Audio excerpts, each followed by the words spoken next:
싱게보나는 납세 마마민가 마tamda 마감마품마품다 분자오머니 마틱 메야레고 굴런내는 양근은 다른 사람이 어디 싱게보제 잡는 한 달에 아직 맞는다 로는 내나더라고서 이시기 칼처럴 사치가 이세인 농마의 사치가 좀 아무에는 손다래 거기에 보다 공개가 파운드 이들의 제세과 아무 각도에 할까래 이제 내가 돼 아테디 오일은 담당 잡고 근데 말만도나 싱가포르 칼처럴 센터는 또 그냥 생각치야지 잡는 거 같네 또 아무리 뭐 강의들이 메테리얼 자체 이제 칼처럴다 양 차티나 참견을 못하면 아무 아무리 라이렉션 라인 school नाम लेने college लेने बजाय इनके अंदर में इसेंशियल स्कूल कॉलेज का तोड़ना में हाँ ने बजाय में इनके चलेगा बजाय में इन्होंने भी तुम्हारे लेगा बजाय में मुखों को ना सेवा करेगा अबका है ना तब ना मुखों बहावा इसे चक्को इलारा में सेमी लोरे शेला करने जो कंगे अब हमारा दूसरा जो बजाय में बजाय अभी इसे माई पाइया के अंदर अभी दो ये कदो तमिबांगासिंग नुसु जामजातो हानदी ओजा गुरुवासे लाइफलाइन सिस्टम बडसु नेट नोनबा बिनोयाजे बिनोयादी नोलुपा या हान तंबी नोलुपा को हेरदी बिगदादसु मकुंबारानी बिगदादसु हेरगसु मियाम जाबो ओयनी नोलुपा या हान तंबदबनी नोलुपगी हानदी जुंगुदिंगी वो नारों पुनः नुपी मचासु नुपा मचासु कोई नहीं वो ये रही हालांकि कंपलसरी होना पुनः तो लोकल है ना साधारण में जो कोटुकोला साधारण में रास लीला साधारण में कंपलसरी क्यों तो करना नुपा करना नुपा करना लोग जब कोई इश्यू नहीं है ना तो जितने लेकर बनी ना कोई स्कूल में तमना है स्कूल जो कोई शिक्षा पद्धति शिक्षा विद्यालय में अगर मसक मुंग का आदरे दूसरी लेकर के नहीं तो मुझे कोई जनता को खराब गई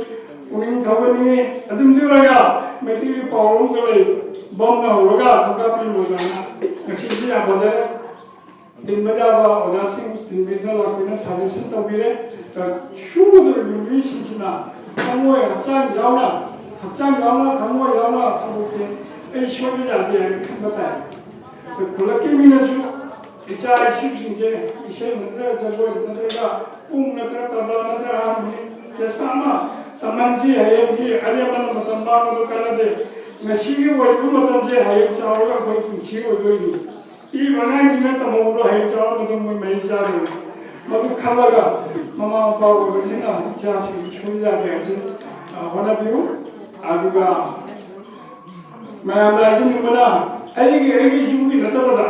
मयाम किसी समाज किसी करीबों कितनी तो गए थे ऐसे कहा नहीं तो दुखाने लगी अब समाज या जगह तो बनी मां तो उनके मतलब का है सुन ले बच्चे तो दो मां तो किसी को भी तक कर पाना नहीं जा रहा है मजे की तो हम खान लो अबुगा अगर समाज में अगर नहीं आए आपके जुला बदन आए अगर समाज से ही सुधा था अगर समाज में लोगों को कमल कर रहे हैं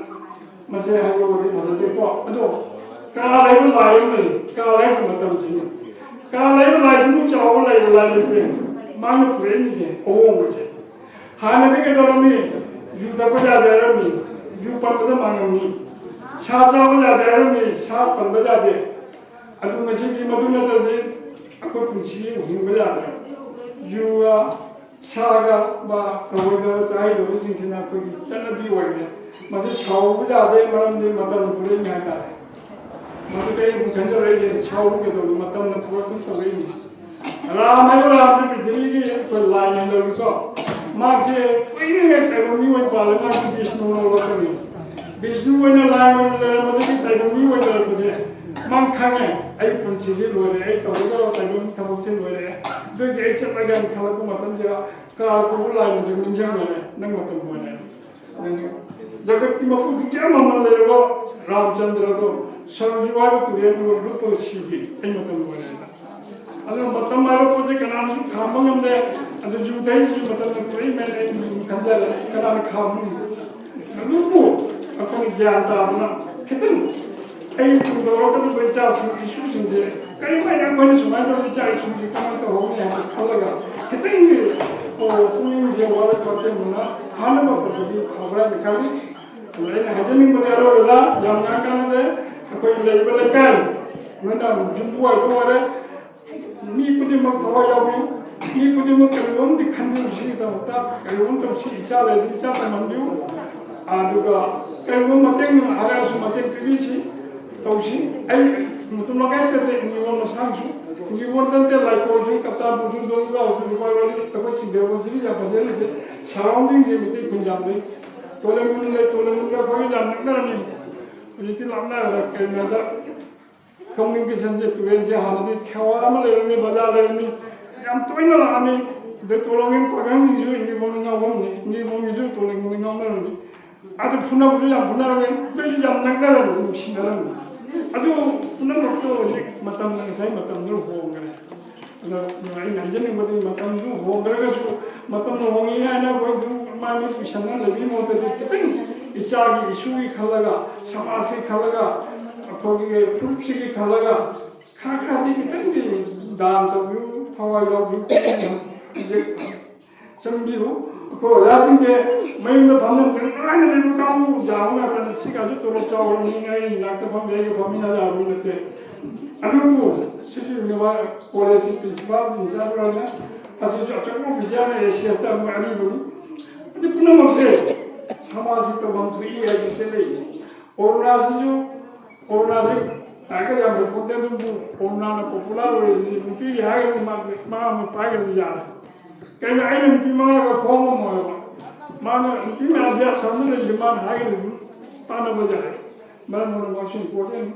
것이 뭔가지고 비행기 매니저는 하태까지 가는 것도 가게 어쩌고 우리가 왔더니 먹고 신시나 aku penasih kita kalau ada nggak pernah ada lah 이제 masih aku game tamsi tamsi aku tunggu अभी सेंटा जे लिंक्स खाना बोलने लिंक्स ओइनो तोसी आज गंजना नदरेगा रोमेन ना हाथ में लग जाना होगा तो जा रहा है तुम पर होता डिटरमिनेशन तो एक सक्सेस हो गया बा फॉरवर्ड भजन जेगा तो सही जब हम यहाँ से सपोर्ट होसी ऐसे हाजिर है बताते वैसे जरा